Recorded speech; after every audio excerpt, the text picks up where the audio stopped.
से बाल अवस्था में, युवा अवस्था हमारे साथ नहीं रही, परिस्थिति हमारे साथ नहीं रही आदि ऐसा विचार करने पर संसार से वैराग्य होता है। दूसरा, अपने कहलाने वाले जितने कुटुंबी हैं, संबंधी हैं, वे हमारे से अनुकूलता की इच्छा रखते हैं तो अपनी शक्ति, सामर्थ्य, योग्यता, समझ के अनुसार उनकी न्याय युक्त इच्छा पूरी कर दो और परिश्रम करके उनकी सेवा कर दो, परंतु उनसे अपनी अनुकूलता की तथा कुछ लेने की इच्छा का सर्वथा त्याग कर दो। इस तरह अपनी सामर्थ्य के अनुसार वस्तु देने से और परिश्रम करके सेवा करने से पुराना राग मिट जाता है और उनसे कुछ भी न चाहने से नया राग पैदा नहीं होता। इससे स्वाभाविक संसार से वैराग्य हो जाता है। तीसरा, जितने भी दोष, पाप, दुख पैदा होते हैं वे सभी संसार के राग से ही पैदा होते हैं और जितना सुख शांति मिलती है वह सब राग रहित होने से मिलती है। ऐसा विचार करने से भी वैराग्य हो जाता है। इस छठे अध्याय के 35वें श्लोक में अभ्यास और वैराग्य द्वारा मन के निग्रह की बात कहकर अब आगे के 37वें श्लोक में भगवान ध्यान योग की प्राप्ति में अन्वय व्यतिरेक से अपना मत बताते हैं।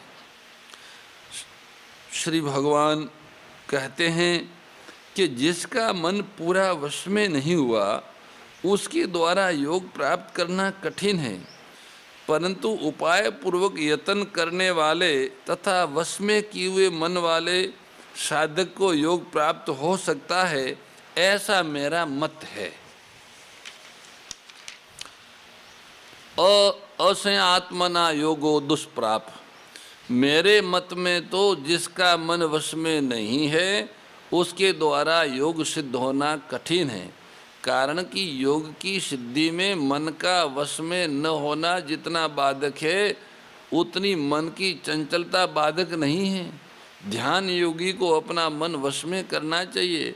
मन वश में होने पर वह मन को जहाँ लगाना चाहे वहाँ लगा सकता है, जितनी देर लगाना चाहे उतनी देर लगा सकता है और जहाँ से हटाना चाहे वहाँ से हटा सकता है। पराये साधकों की ये प्रवृत्ति होती है कि वे साधन तो श्रद्धापूर्वक करते हैं पर उनके प्रयत्न में स्थिरता रहती है, जिससे साधक में संयम नहीं रहता। मन, इंद्रियों, अंतःकरण का पूर्णतया संयम नहीं होता, इसलिए योग की प्राप्ति में कठिनता होती है। परमात्मा सदा सर्वत्र विद्यमान रहते हुए भी जल्दी प्राप्त नहीं होते। साधक के अंतःकरण में विषय भोगों की रुचि रहने के कारण ही वह संयम नहीं कर पाता, मन इंद्रियों को अपने वश में नहीं कर पाता, इसलिए उसको योग की प्राप्ति में, ध्यान योग की सिद्धि में कठिनता होती है। परंतु जो तत्परता पूर्वक साधन में लगा हुआ है, जो ध्यान योग की सिद्धि के लिए ध्यान योग के उपयोगी आहार, विहार, सोना, जागना आदि उपायों का, नियमों का नियमित रूप से दृढ़ता पूर्वक पालन करता है, जिसका मन सर्वथा वश में है, ऐसे वश्यात्मा साधक के द्वारा योग प्राप्त किया जा सकता है, उसको ध्यान योग की सिद्धि मिल सकती है, ऐसा मेरा मत। इति में मति है। वश्य आत्मा होने का उपाय है सबसे पहले अपने आप को ये समझे कि मैं भोगी नहीं हूँ, मैं जिज्ञासु हूँ तो केवल तत्व को ही जानना मेरा काम है।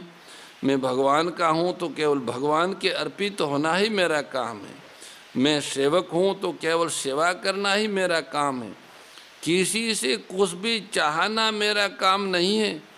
इस तरह अपनी अहंता का परिवर्तन कर दिया जाए तो मन बहुत जल्दी वश में हो जाता है। जब मन शुद्ध हो जाता है तब वह वश में हो जाता है। मन में उत्पत्ति विनाशशील वस्तुओं का राग रहना ही मन की अशुद्धि है। जब साधक का एक परमात्म प्राप्ति का दृढ़ उद्देश्य हो जाता है तब उत्पत्ति विनाशशील वस्तुओं का राग हट जाता है और मन शुद्ध हो जाता है। व्यवहार में साधक ये सावधानी रखे कि कभी किसी अंश में पराया हक न आ जाए, क्योंकि पराया हक लेने से मन अशुद्ध हो जाता है। कहीं नौकरी मजदूरी करे तो जितने पैसे मिलते हैं उससे अधिक काम करें। व्यापार करे तो वस्तु का तोल नाप या गिनती औरों की अपेक्षा ज़्यादा भले ही हो जाए पर कम न हो। मजदूर आदि को पैसे दे तो उसके काम के जितने पैसे बनते हो उससे कुछ पैसे अधिक दे। इस प्रकार व्यवहार करने से भी मन शुद्ध हो जाता है। ध्यान योग में अर्जुन ने मन की चंचलता को बाधक माना और उसको रोकना वायु को रोकने की तरह असंभव बताया। इस पर भगवान ने मन के निग्रह के लिए अभ्यास और वैराग्य दो उपाय बताए। इन दोनों में ध्यान योग के लिए अभ्यास मुख्य है, वैराग्य ज्ञान योग के लिए विशेष उपयोगी होता है।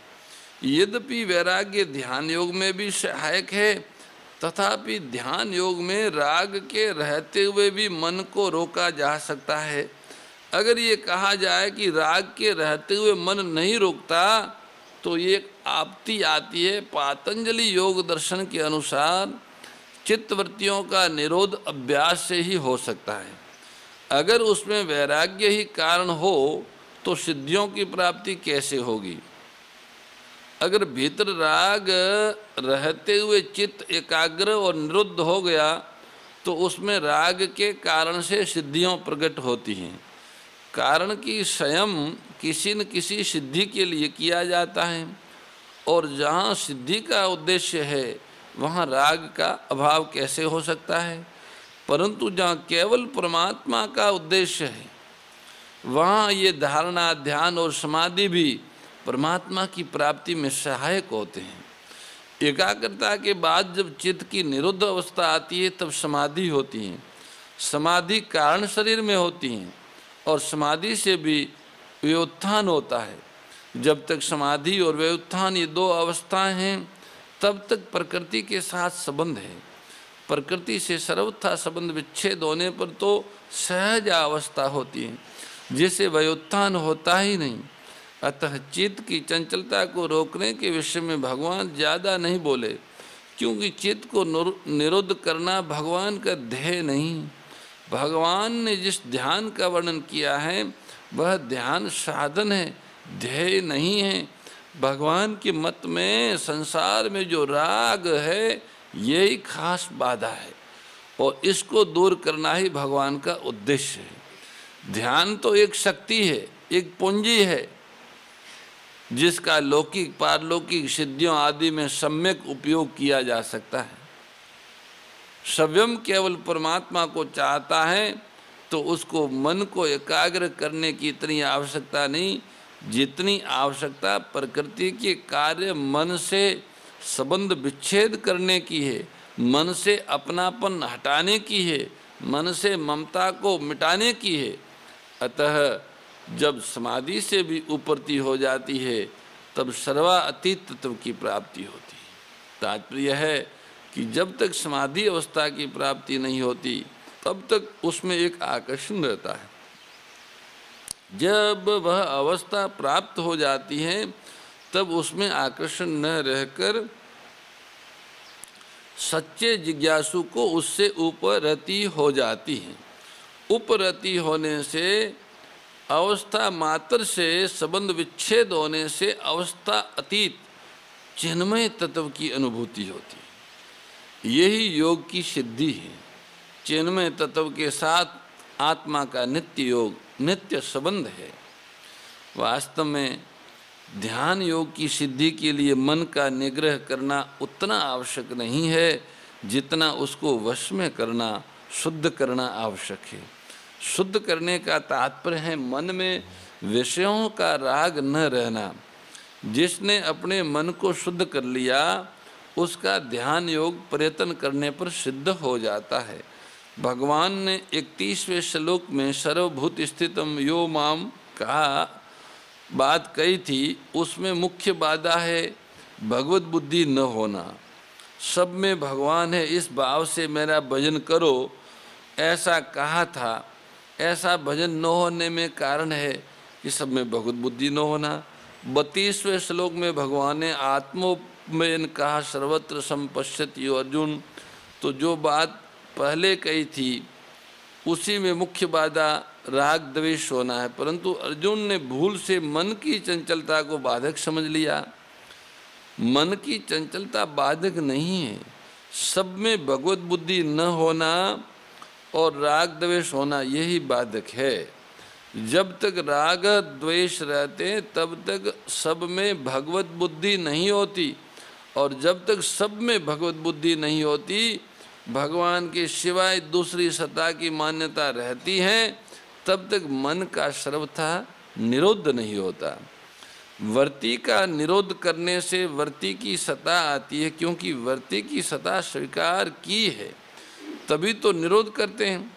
स्वरूप में कोई वर्ती नहीं है, अतः वर्ती का निरोध करने से कुछ काल के लिए मन का निरोध होगा, फिर व्युत्थान हो जाएगा।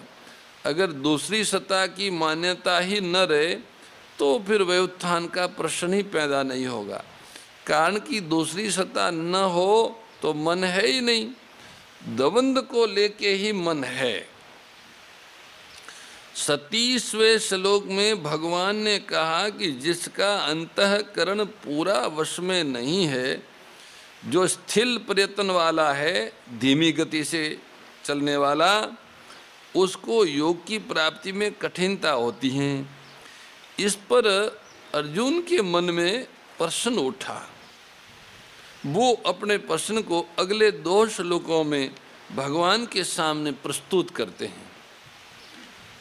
अर्जुन बोले, हे कृष्ण, जिसकी साधन में श्रद्धा है पर जिसका प्रयत्न स्थिर है, वह अंत समय में अगर योग से विचलित मना हो जाए तो योग सिद्धि को प्राप्त न करके किस गति को चला जाता है, ये एक प्रश्न है। जिसकी साधना में जप ध्यान सत्संग स्वाध्याय आदि में रुचि है, श्रद्धा है, उसको करता भी है, पर अंतःकरण और बहिकरण वश में न होने से साधन में स्थिरता है, तत्परता नहीं है, ऐसे साधक अंत समय में संसार में राग रहने से, विषयों का चिंतन होने से अपने साधन से विचलित हो जाए, अपने ध्येय पर स्थिर न रहे, तो फिर उसकी क्या गति होगी। विषयासक्ति असावधानी के कारण अंतकाल में जिसका मन विचलित हो गया, साधना से हट गया और इस कारण उसको योग की संसिद्धि, परमात्मा की प्राप्ति नहीं हुई, तो फिर वह किस गति को प्राप्त होगा। उसने पाप करना तो सर्वथा छोड़ दिया है, वह नरकों में तो जा सकता नहीं, और स्वर्ग की कामना न होने से स्वर्ग में भी जा सकता नहीं, तथा श्रद्धापूर्वक साधन में लगा हुआ होने से उसका पुनर्जन्म भी हो सकता नहीं। परंतु अंत समय में परमात्मा की स्मृति न रहने से, दूसरा चिंतन होने से उसको परमात्मा की प्राप्ति भी नहीं हुई, तो फिर उसकी क्या गति होगी, वो कहाँ जाएगा। कृष्ण संबोधन देने का तात्पर्य है कि आप संपूर्ण प्राणियों को खींचने वाले और उन प्राणियों की गति आगति को जानने वाले, इन गतियों के विधायक हैं। अतः मैं आपसे पूछता हूँ कि योग से विचलित हुए साधक को आप किधर खींचेंगे, उसको आप कौन सी गति प्रदान करेंगे। ऐसा उन्होंने अर्जुन ने भगवान से प्रश्न किया और बोले, हे माँ बाओ, संसार के आश्रय से रहित और परमात्मा की प्राप्ति में, परमात्मा प्राप्ति की मार्ग में मोहित विचलित हुए इस दोनों ओर से भ्रष्ट हुआ साधक क्या छिन्न भिन्न बिना ऋतु के बादल की तरह नष्ट तो नहीं हो जाता है। अर्जुन के पूर्वक इस श्लोक में काम गति कृष्ण गच्छति कहकर जो बात पूछी थी, उसी का फिर दूसरे श्लोक में भी खुलासा, ओ अप्रतिष्ठो महाभाव विमूढ़ो ब्रह्मण पथि, ऐसा कह के सांसारिक प्रतिष्ठा से तो वो जानकर रहित हुआ है।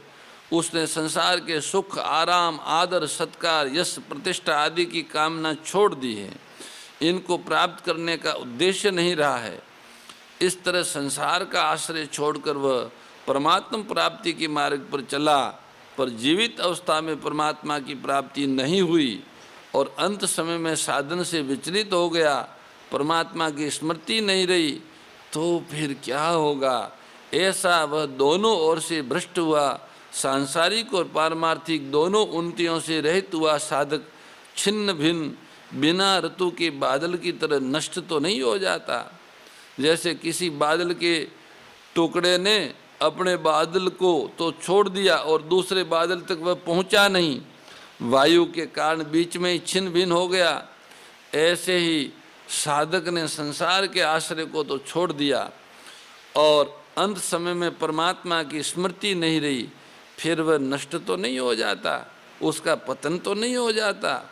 बादल का दृष्टांत यहाँ पूरा नहीं बैठता, कारण कि वह बादल का टुकड़ा जिस बादल से चला वह बादल और जिसके पास जा रहा था वह बादल तथा वह स्वयं, ये तीनों एक ही जाति के हैं, तीनों ही जड़ है। परंतु जिस साधक ने संसार को छोड़ा वह संसार और जिसकी प्राप्ति के लिए चला वो परमात्मा तथा वो स्वयं साधक, ये तीनों एक जाति के नहीं हैं।